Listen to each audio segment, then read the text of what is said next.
Hey, before we get into today's episode, I need to say something that might land a little uncomfortable. The model that promises you freedom might be the exact thing that's keeping you broke and keeping your stylist stuck. Today, we're naming it and showing you the only model that actually scales. I wanted to start with a moment I've never really fully talked about on this podcast. And it was about 4 years into building our team. I remember standing in the middle of a salon floor on I think it was a Tuesday afternoon. And, the place was full. I mean, there was probably, I think there was like maybe six service providers. Every chair was occupied. The music was playing. Now, I'm not talking about no sound system. We just had a little jukebox in the corner that was playing, and guests were laughing. And then I felt completely, utterly alone. Not lonely in a personal way, alone in a structural way. Like every single person in that building was operating inside their own invisible bubble, Mhm. technically working together, not actually connected to anything. And I remember driving home that night and I kept asking myself, why does this feel so fragile? Like we had revenue, we had talent, we had a full book, and it felt like one bad week away from everything falling apart. And that night, I finally put words to what I've been refusing to admit. I hadn't built a team. I had built a waiting room where talented people happened to share a roof. And that realization changed everything about how I showed up as a leader from that point forward. Yeah, I remember, Jen, when you told me that story because I had my own version of it. Mine was, I think, on a Wednesday morning, and I had about seven stylists, and each one of them were talented. They were working hard, and I walked in and I remember I noticed that not everybody said good morning to each other. And not because they were rude people, but because they had no reason to. They weren't on the same team, they were just in the same building. And I thought, this is not what I built this for, because there's a certain lie circulating in the beauty industry right now that sounds like freedom. It sounds like if everyone just worked independently, everything would be easier. No leadership drama, no culture issues, no hard conversations, no accountability, just freedom. Mhm. And here's what we want to say today with all the love and directness that we have is what people are calling freedom is actually just fragmentation. That means like it's being broken into smaller parts and prettier packaging. Okay, because here's the truth that nobody says out loud enough is like you cannot scale isolation. You Mhm. cannot multiply independence. You cannot build something that outlasts you around a model where every person is essentially operating like their own tiny island. And today we're talking about why team based is the only model that truly scales. Not because we want control, not because we want dependency, because human beings, that your service providers, your guest, you were designed for connection, mentorship, for growth and leadership. And the salons that understand that, they don't just make more money, they create transformation, more legacy, more life. Yeah. Let me take you somewhere. Growing up, I spent a lot of time in my parents' flower shop. And one of the things that I remember most, it wasn't just the flowers, it was the feeling of that place. Everybody had a role. There was one person designing, one person answering the phones, one person delivering, one person organizing ribbons and processing flower shipments, and one person welcoming guests at the door. And together, they created something that none of them could have created alone. Nobody in there walked around saying, well, technically, this arrangement is my customer, No, the guests belonged to the experience. The guests belonged to the mission, and the environment everyone helped create made the guest feel seen, cared for, and welcomed in a way that no single person could manufacture by themselves. Lindsay, I love this story because like it truly illustrates something. I think we've completely that's something that we've completely lost in our industry. At some point, I don't know exactly when it happened, we started glorifying separation. Isolation became aspirational. Protect your book, don't help anyone else grow, or keep your secrets, or keep woman for herself, or every woman for herself. And what we're seeing now, if we're honest, is talented, hardworking beauty professionals slowly burning out while calling it empowerment. Yeah, and here's the epiphany I had standing in my own salon that Wednesday morning. Was I looked around and realized we were the flower shop. The same building, same tools, same talent, but nobody was making arrangements together. We had built 7 solo businesses, if you will, under one roof and called it a salon. And that was the moment that I understood it's not a people problem. It's not my team's problem. It's a structure problem because structure determines sustainability. So I did something that felt counterintuitive at the time. I stopped managing individual stylists or service providers and started building an actual team infrastructure. We created shared service standards. So every guest had a consistent experience regardless of who touched their hair.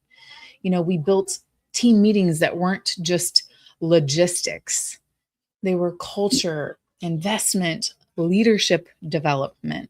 We created a compensation structure that rewarded people for growing together, not just protecting their own chair. And when we started calling ourselves something different internally, not just a collection of stylists or service providers, but a team with a mission, and that was several years ago. And today, our salon company doesn't depend on any one person, including me. We have beauty pros and service providers who've been with us for years, who are earning more than they ever did on their own, who have a retirement plan, who take real vacations. And our guest retention is working towards that 80% mark. And, I personally could take, several weeks away from the salon and the salon wouldn't skip a beat. And that's not luck. That's not talent. That is what structure does when you stop being, just a service provider who happens to own a salon and start being a salon owner who leads a team. Hmm. We need to name something here, and we want to name it with grace, because if you're listening and this is landing close to home, excuse me, it's not an indictment of who you are. It's an invitation to something better. The villain in this story is not booth rent. The villain is not your team.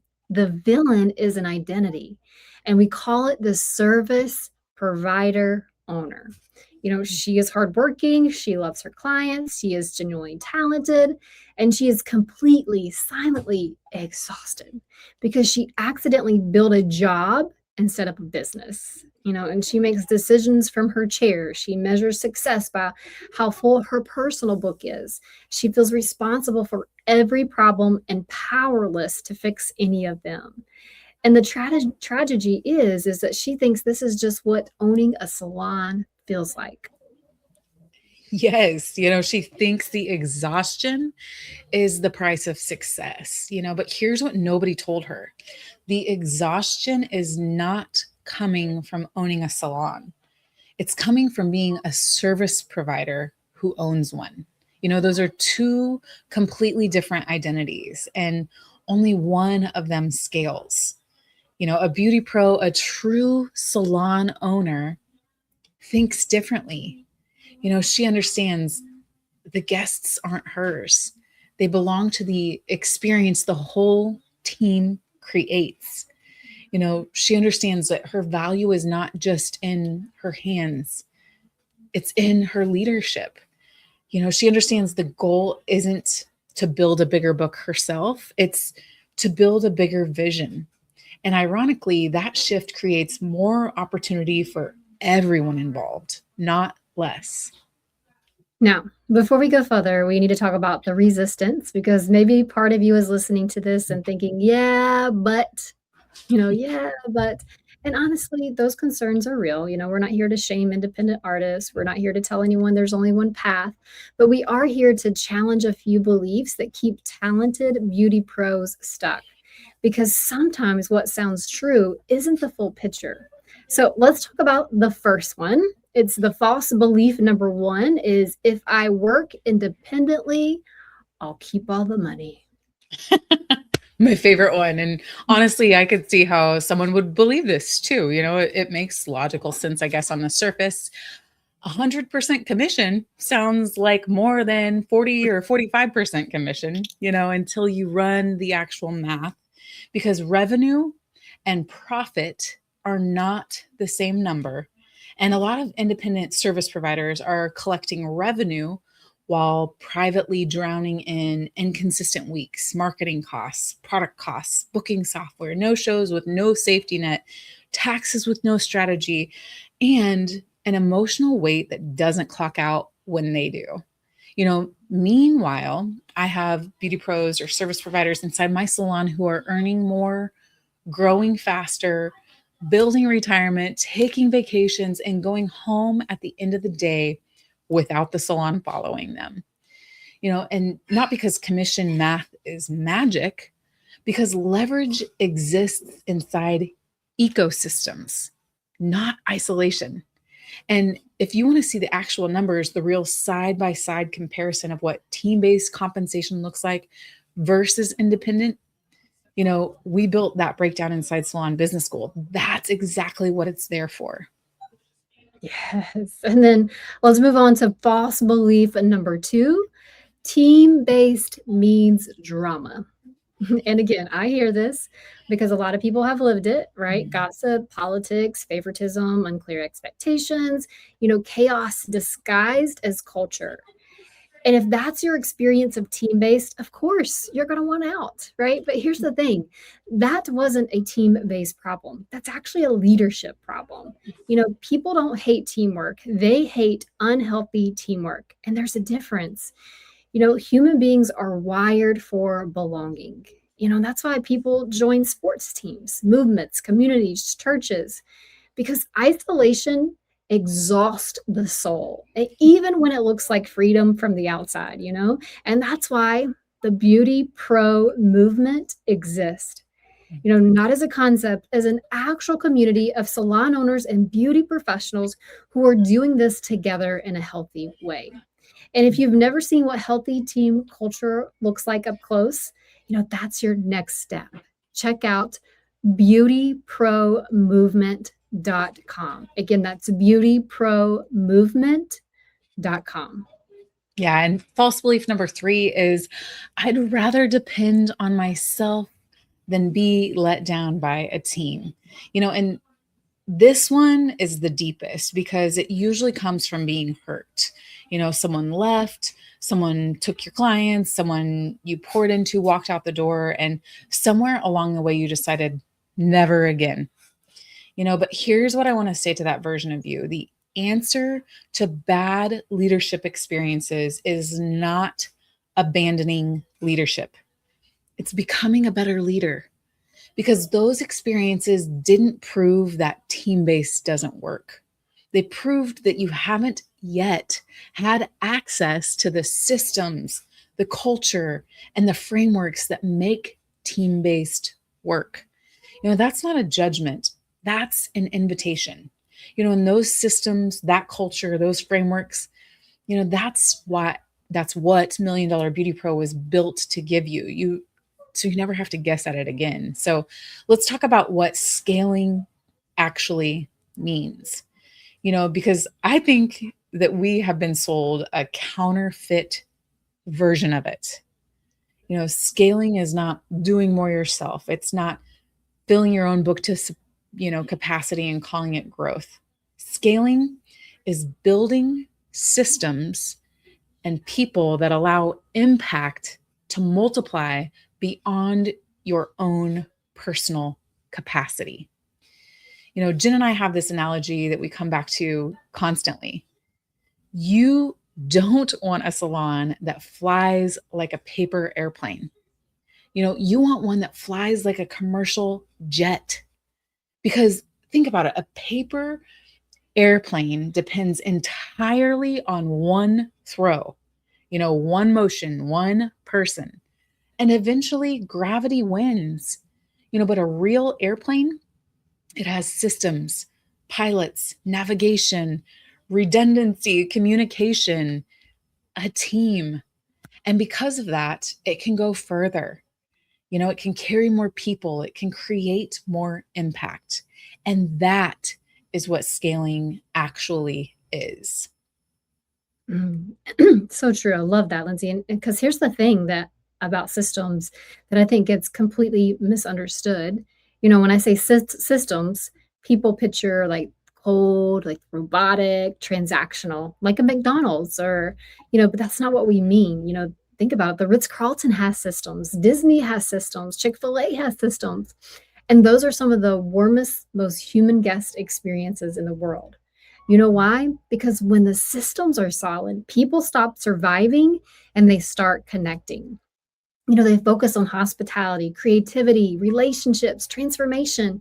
Great systems don't remove the human element, they protect it. They clear away the chaos so the humans can actually shine. This actually brings me to a review we just got. I thought I would read just the little part of it because it really goes back to the system. So I'm going to share it with you. It's the first time. So she says she wished she would have found this place sooner. She had a really great experience. She was given a tour of the salon, fill out a sheet about simple information and what she was looking for. And then she said, my stylist, Ella, was tremendous. She really listened to what I was aiming for as a haircut and my hair struggles. I left with not only feeling myself and gorgeous, but also educated. Ella taught me what face shape I have and what color tones go with my complexion. I haven't been to a hair salon in almost 10 years, and I'm so glad I found this place. Thank you again, Ella. You are amazing. Now, I cannot wait to see Ella and give her a beautiful high five. But if you think about it, the systems are what gave that guest that kind of experience. The face shape analysis, the skin tone analysis, that's something we talk about every single day.